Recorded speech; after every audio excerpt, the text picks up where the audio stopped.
Halo guys, Fandi di sini. Kali ini kita akan membahas tentang aturan terbaru PAN-RB yang ternyata aturan ini membuat pengadaan CPN sub 3 itu semakin terang. Kira-kira aturan apa dan bagaimana? Nah, sebelum kita bahas, buat teman-teman jangan lupa ya untuk subscribe dan like video ini. Juga jangan lupa follow IG saya @fandiarya agar teman-teman tidak tinggal informasi terbaru seputar CASN. Baik, langsung aja kita bahas. Nah, ini merupakan aturan tentang nomenklatur jabatan pelaksana bagi PNS, yang mana saat ini itu ada sekitar 3.414 nomenklatur dalam 40 urusan pemerintahan yang diatur dalam PAN-RB nomor 41 tahun 2018. Sekarang aturan ini diubah menjadi aturan nomor 45 tahun 2002 tentang jabatan pelaksana pegawai negeri sipil di lingkungan instansi pemerintah, yang mana di sini dibagi menjadi 3 klasifikasi, teman-teman. Yang pertama adalah klerek, yang kedua operator, dan yang ketiga teknisi. Klerek merupakan nomenklatur jabatan pelaksana yang melaksanakan tugas pelayanan administratif. Jadi klerek ini bahasa gampangnya adalah orang-orang yang banyak kerja di kantor atau back office. Operator merupakan nomenklatur jabatan pelaksana yang melaksanakan tugas teknis yang bersifat umum, sementara teknisi ini tugas teknis yang bersifat spesifik atau khusus. Selain itu, ada beda lainnya antara operator dengan teknisi. Di antaranya, untuk operator sendiri, ini tidak melekat untuk syarat kompetensi atau syarat jabatan. Nanti syarat tersebut bisa dilengkapi, bisa didapatkan ketika sudah masuk dalam operator ini, sudah bekerja, sudah diterima.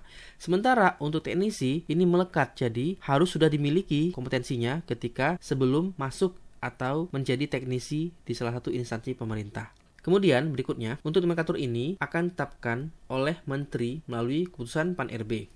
Dengan ketentuan yang pertama, untuk jabatan yang sifatnya teknis ditetapkan berdasarkan usulan instansi teknis setelah melalui proses validasi oleh Menteri PAN-RB. Dan yang kedua, apabila jabatan tadi itu ternyata sifatnya adalah umum atau general, maka ditetapkan oleh Menteri PAN-RB. Aturan baru ini akan berlaku apabila sudah ada penetapan nomenklatur jabatan pelaksana berdasarkan aturan menteri ini. Namun bila belum ada, maka masih berlaku peraturan lama, yaitu Permen PAN-RB nomor 41 tahun 2018. Nah, berikutnya kita akan bahas contoh dari masing-masing jabatan ini ya, klerek, operator, dan teknisi. Yang pertama adalah klasifikasi dari klerek. Contohnya di sini pengadministrasi perkantoran. Misalnya kualifikasinya adalah SMA sederajat, melaksanakan kegiatan dukungan administrasi perkantoran, pemerintahan, dan pelayanan publik. Di sini keterangannya mencakup dukungan administrasi dan kesekretariatan. Kemudian ada administrasi dan segala macamnya di sini sifatnya gabungan ya. Jadi ini bentuk dari penyederhanaan. Dan berikutnya juga sama ya, ini sifatnya untuk penyederhanaan. Berikutnya lagi adalah contoh dari klasifikasi operator. Contohnya di sini adalah penjaga tahanan. Kualifikasinya adalah SMA sederajat D1, D2, dan D3. Tugasnya melakukan penjagaan, pembinaan, pengawalan, dan pengelolaan tahanan. Di sini keterangannya mencakup kegiatan penjagaan, pembinaan, dan pengelolaan tahanan pada instansi seperti BNN, Menkumham, Kejaksaan, KPK, Bea, dan Cukai. Jadi di sini satu formasi disederhanakan ya untuk banyak instansi. Jadi artinya masing-masing jabatan fungsional itu nggak terkotak-kotak lagi di masing-masing instansi, namun sudah sifatnya general atau umum. Dan berikutnya nanti akan ada listnya dari keputusan PAN-RB sendiri. Berikutnya lagi adalah contoh klasifikasi teknisi. Di sini untuk teknisi contohnya adalah nakoda kapal kelas 1, mu'alim, kemudian kepala kamar mesin kapal kelas 1. Dan di sini kita bisa lihat beda yang mencolok antara teknisi dengan operator, yaitu teknisi membutuhkan syarat sertifikasi. Artinya di sini melekat di awal sebelum teman-teman mencoba. Ya, jadi ketika awal mendaftar harus sudah punya dulu nih. Beda dengan operator yang nggak mensyaratkan sertifikasi. Oke, teman-teman. Jadi di sini saya coba rangkum beberapa alasan terbitnya PAN-RB nomor 45 tahun 2002. Yang pertama, penyederhanaan klasifikasi jabatan fungsional. Saya garis bawahi penyederhanaan, bukan penghapusan. Artinya di sini, misal dari 10 jabatan yang mirip-mirip, itu disatukan jadi satu jabatan aja. Jadi bukan penghapusan, namun penyederhanaan. Yang kedua, untuk mendukung transformasi birokrasi yang dinamis, lincah, dan profesional. Nah, jadi teman-teman, kalau teman-teman cari ya, untuk jabatan fungsional itu pasti masing-masingnya diatur dalam PAN-RB tersendiri. Hal ini berbeda ya dengan jabatan pelaksana, yang mana sapu jagat satu aturan untuk semua jabatan pelaksana. Kemudian ketika dicari ya, mana nih dokumen terkait penjabaran tentang masing-masing jabatan. Nah, itu banyak yang nggak ada, teman-teman. Maka dari itu di sini diperlukan adanya transformasi birokrasi agar bisa dinamis, lincah, dan profesional. Di antaranya perubahan nomenklatur jabatan pelaksana itu nggak perlu merubah peraturan PAN-RB.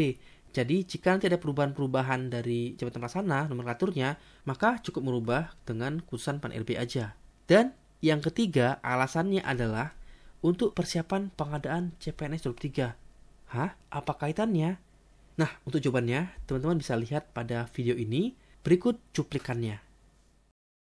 Mungkin ini aja Mas Untung, bahwa untuk keputusan Menteri PAN RB-nya terkait nomenklatur, insya Allah di bulan ini akan kami tetapkan, karena juga berkaitan dengan formasi untuk sekolah kedinasan dan pengadaan CPNS di tahun 2023 gitu ya. Namun sayangnya sampai saat ini hanya beberapa instansi teknis saja yang sudah usul ke kami gitu ya. Jadi ada beberapa instansi teknis pun yang belum usul gitu.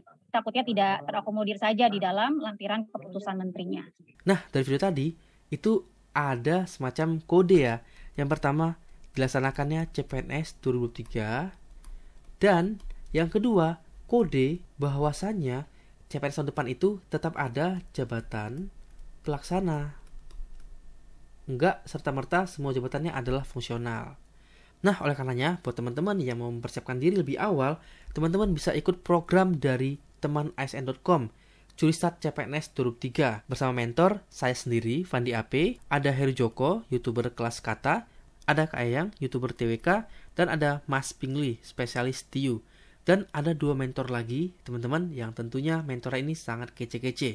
Di bimbel ini, teman-teman akan dapatin paket full SKD, kemudian ada total 22 pertemuan, dan ada tryout basis CAT. Ini merupakan paket komplit ya, teman-teman.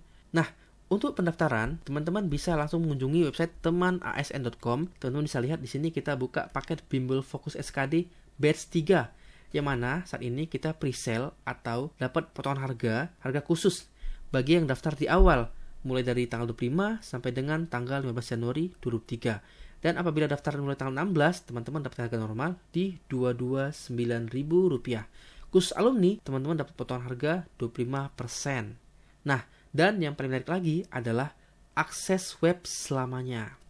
Untuk kelasnya kita mulai di Februari 2023 ya, karena untuk batch 2 itu akan selesai di bulan Januari. Oke teman-teman, jadi langsung aja ya, jangan lupa di check out paket bimbel fokus SKD batch 3 di website temanasn.com. Nah, jadi akhir kata 3314 formasi ini akan lebih sederhana dan perlu digarisbawahi bukan karena penghapusan, tapi lebih tepatnya adalah peleburan. Oke, teman-teman, mungkin sekian dulu untuk tayangan kali ini. Saya mohon maaf apabila salah kata, dan sampai ketemu pada tayangan selanjutnya.